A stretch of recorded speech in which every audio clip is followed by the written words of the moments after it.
Nous allons voir comment manipuler des dates en programmation. Alors si je dis en programmation, c'est parce que MQL5 propose une structure et quelques fonctions qui vont nous assister dans la gestion des dates.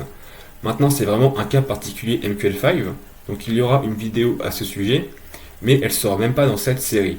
Là, on va vraiment voir le cas général, commun à tous les langages de programmation, pour essayer de comprendre qu'est-ce qui se cache derrière les dates, et surtout comment faire des opérations avec. Parce que nous qui allons faire des bots de trading, on va très souvent être amené à faire des opérations sur des dates. Par exemple, si quand on voudra fermer une position X jours après son ouverture, ou bien calculer le profit de la semaine, on aura besoin de manipuler des dates. Nous allons commencer par créer des dates en MQL5. Alors si vous vous rappelez bien de la première vidéo, le type qui correspond aux dates en MQL5, c'est le type datetime. Donc on va créer un datetime, et pour commencer, on va écrire notre date en dur. Pour faire ça, on écrit un D majuscule, on ouvre des simples guillemets, et dans ces guillemets, on pourra écrire nos dates en dur. Donc le format, ça va être année, mois, jour, espace, heure, minute, seconde. On sépare dans un premier temps par des points, puis par des deux points. Ça va rarement nous arriver d'avoir besoin d'écrire en dur dans nos codes des dates. Ce qui va surtout nous intéresser, ça va être de récupérer l'heure actuelle. Pour ça, on a une fonction en MQL5, c'est la fonction timeCurrent. Donc la fonction timeCurrent nous retourne l'heure du serveur, c'est-à-dire l'heure que vous voyez sur votre graphique. Vous pouvez aussi récupérer l'heure GMT avec la fonction timeGMT, ou bien l'heure locale de votre machine avec timeLocal. Dans tous les cas, choisissez bien une seule fonction et n'appelez pas plusieurs fonctions pour récupérer l'heure, sinon ça peut avoir des conséquences assez catastrophiques. Le dernier moyen pour créer une date en MQL5, eh bien, ça va être de convertir un nombre en date. Ce nombre, c'est ce qu'on va appeler un timestamp. Mais alors, à quoi correspond ce nombre? Eh bien, ça correspond au nombre de secondes qui se sont écoulées depuis le 1er janvier 1970. Pourquoi cette date? J'en sais rien. Tout ce qui compte, c'est d'avoir un étalon de référence qui nous permet d'associer un nombre à chaque date à la seconde près. Et c'est avec ce nombre qu'on va pouvoir comparer deux dates entre elles. C'est avec ce nombre qu'on pourra faire des opérations sur des dates. Donc, dans un premier temps, on va afficher nos trois dates, puis on va comparer deux d'entre elles. On va regarder si ma variable day1 est inférieure à ma variable day3. On compile.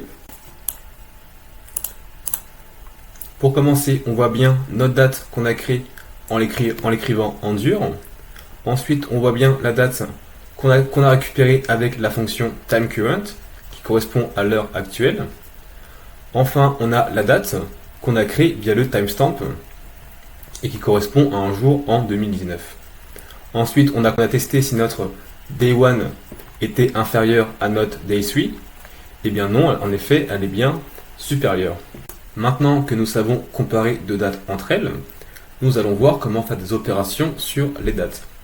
Pour ça, on va créer une fonction toute simple qui va simplement retourner le lendemain d'une date passée en paramètres. Donc notre fonction, elle va nous retourner un daytime.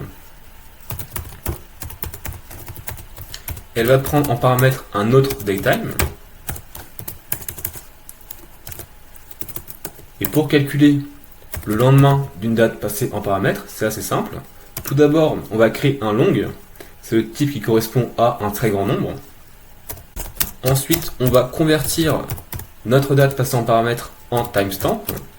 Puis, on va simplement lui ajouter 24 fois 60 fois 60, qui correspond aux 24 heures, multiplié par 60 minutes, multiplié par 60 secondes. Donc c'est une journée exprimée en secondes. On retourne notre timestamp, casté en daytime. Et pour tester ça, nous allons choisir le lendemain de la variable day2.